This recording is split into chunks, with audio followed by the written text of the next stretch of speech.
Nerdy is defined as someone characterized by an obsessive interest in something. Xbox, Marvel, technology, D&D, Lord of the Rings, escape rooms, Pokemon, Funko Pop, Star Wars, PlayStation, comic books, Magic the Gathering, Nintendo, Harry Potter, Game of Thrones, Teenage Mutant Ninja Turtles, Power Rangers. All of that is Tech D Rob, host of the Nerd News Podcast, your source for everything nerdy. I realize you guys are all nerds. And this is the Nerd News Podcast.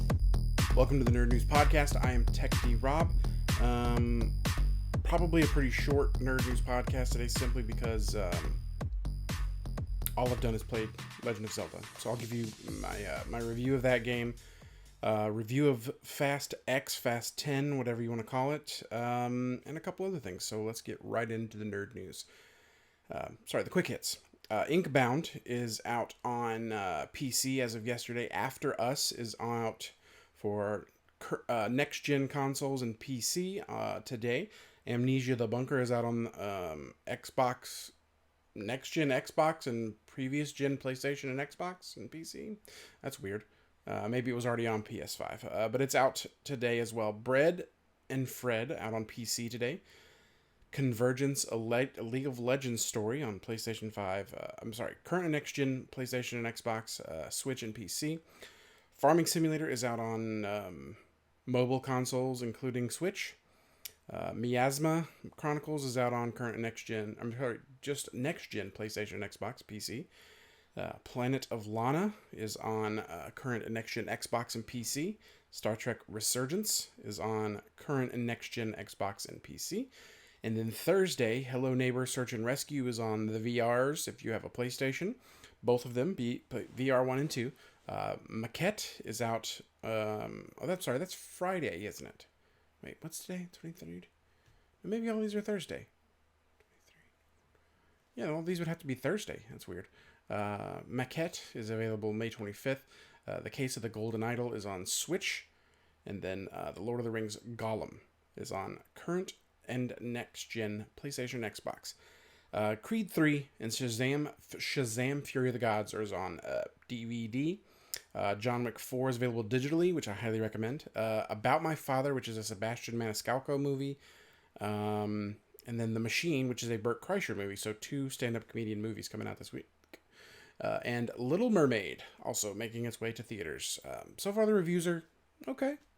They say the number one thing about the movie is the lead performer, Halle Bailey, I believe is her name. So if you were interested in that, that is available for you this week. So we're going to take a quick break, and when we return, I'm going to talk about Fast 10 and a couple other things before I tell you about Legend of Zelda, Tears of the Kingdom. So let's take a quick break. At TechD_Rob on Twitter, Instagram, and Twitch. More Nerd News Podcast next. Follow TechD_Rob on Instagram, Twitter, and Twitch. At TechD_Rob. This is the Nerd News Podcast. So I'm recording this a little bit later in the evening than I usually would, so if the lighting's a little off, I'm going to be honest with you, Tears of the Kingdom kind of got away from me earlier today. I intended to go take a nap around 1 o'clock, but then I started playing, and then I find myself at 6:30 or 6 o'clock, and I need to do my podcast. So that's where I'm at. So you can probably guess my review is going to be positive. But anyway, Mortal Kombat 1 was announced last week. It is a reboot of the series. And it seems as though the first DLC pack has already leaked. And it looks like we're getting Omni-Man from... what is that? It's that Amazon Invincible.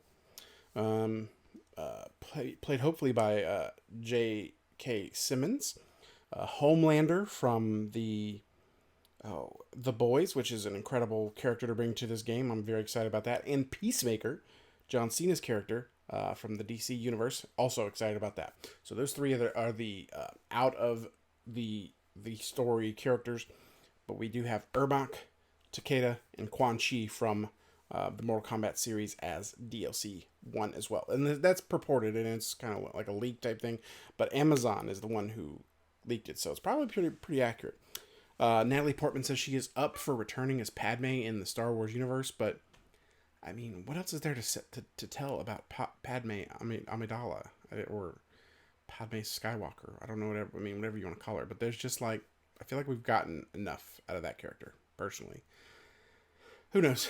I mean, most of her like other stuff would be when she was a kid, right? Like we know the gist of all the stuff she did as an adult, with Anakin and all that kind of stuff. But I don't know. I'd be interested to see how it goes. To be completely honest with you, it could be great. Who knows?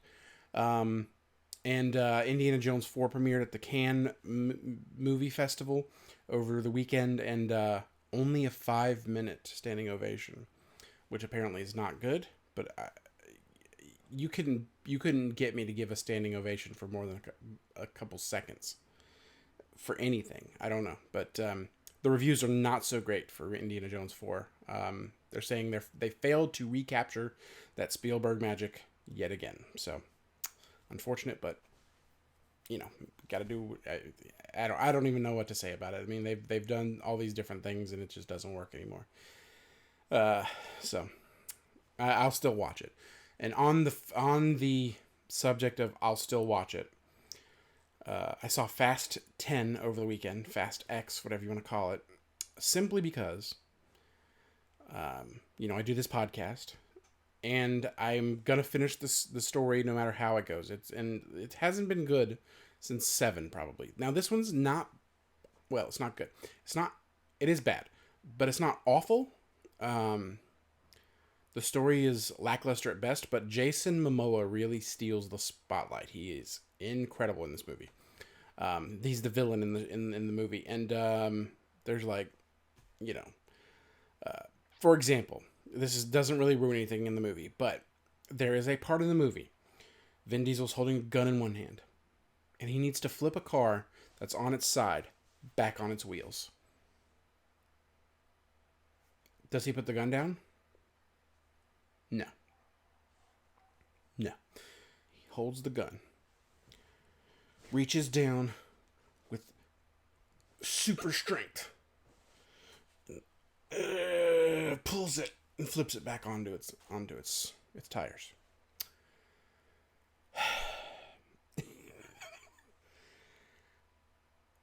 It has turned into Avengers, and they went to space last movie. It's nothing quite as ridiculous as that, I guess. But man, oh man, you may have noticed a jump there, simply because I had to edit this video to tell my dog to stop barking at nothing. But anyway, back to what I was talking about. The movie, there's nothing quite as ridiculous as going to space in this one, but it is still ridiculous. There's still plenty of ridiculous stuff. There are flashbacks, still milking the image of Paul Walker in this series.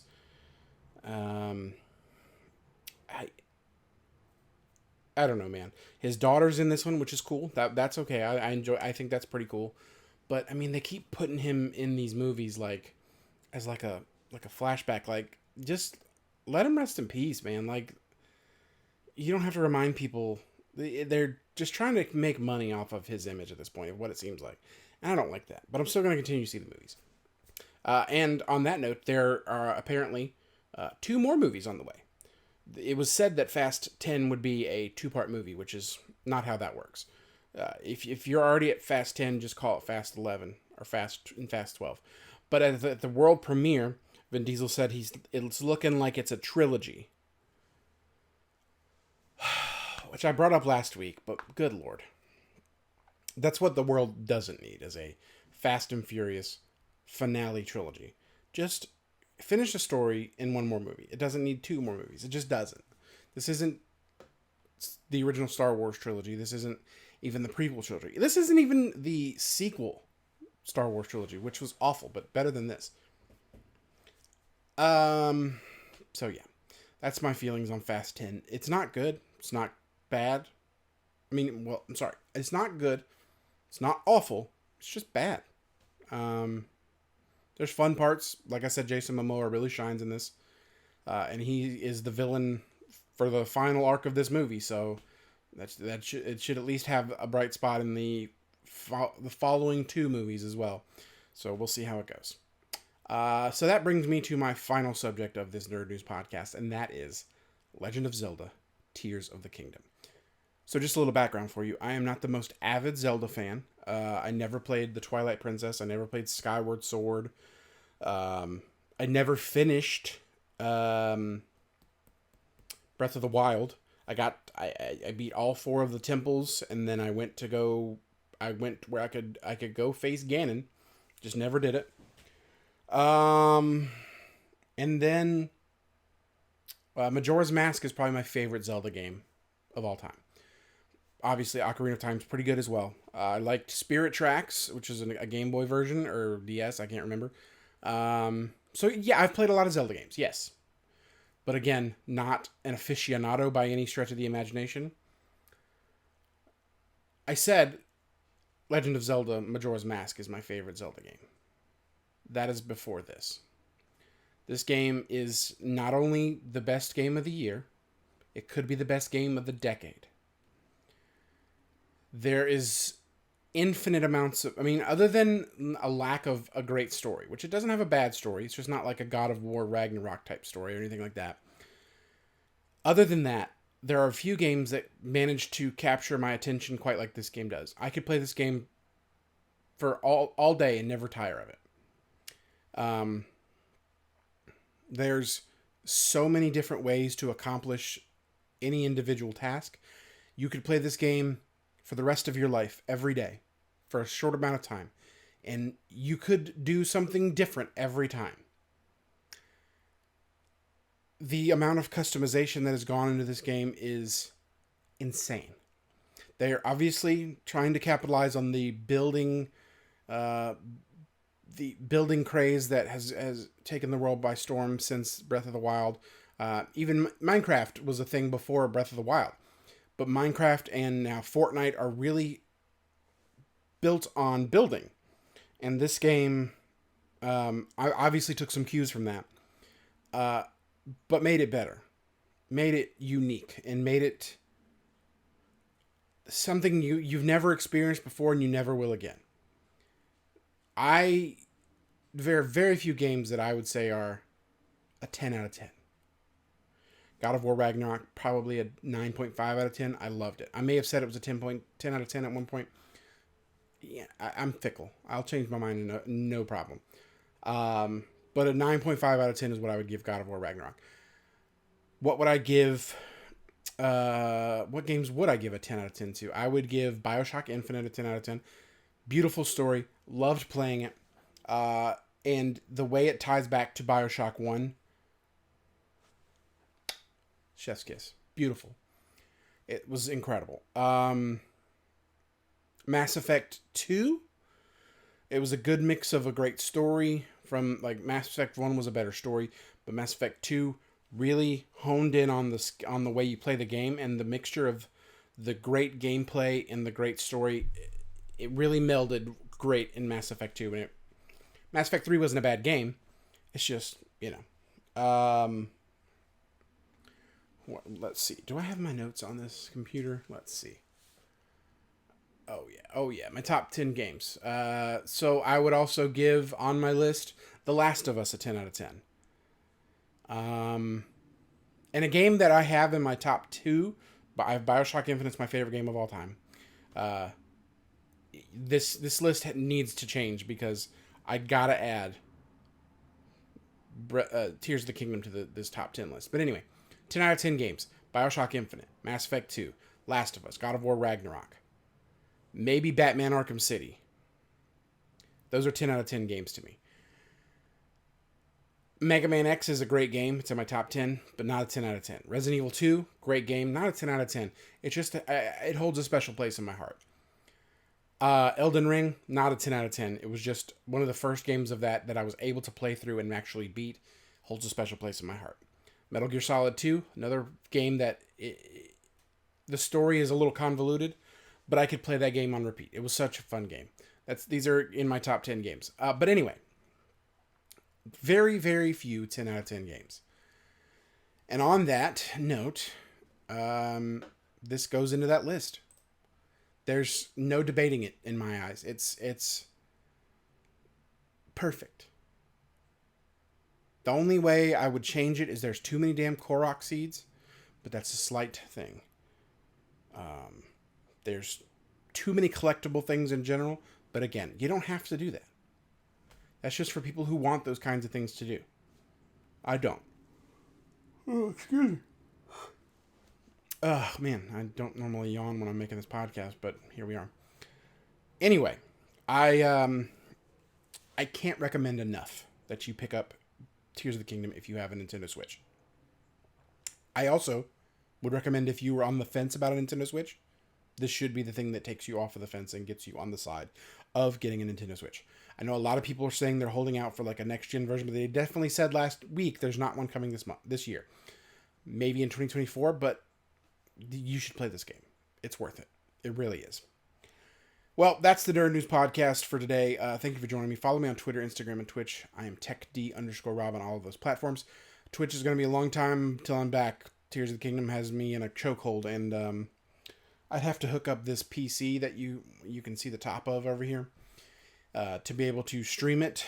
And I still haven't figured out how to stream the audio with the Nintendo Switch while also being able to hear the audio. I'm sure it's something I'm stupid and I could figure it out if I went online, but I guess, again, I'd still have to hook up this computer. So that's the Nerd News Podcast. Thank you for joining me. I'll see you next week. That's it for this week's Nerd News Podcast. Follow TechD Rob on Instagram, Twitter, and Twitch at TechD_Rob. Subscribe now. More nerd news next week.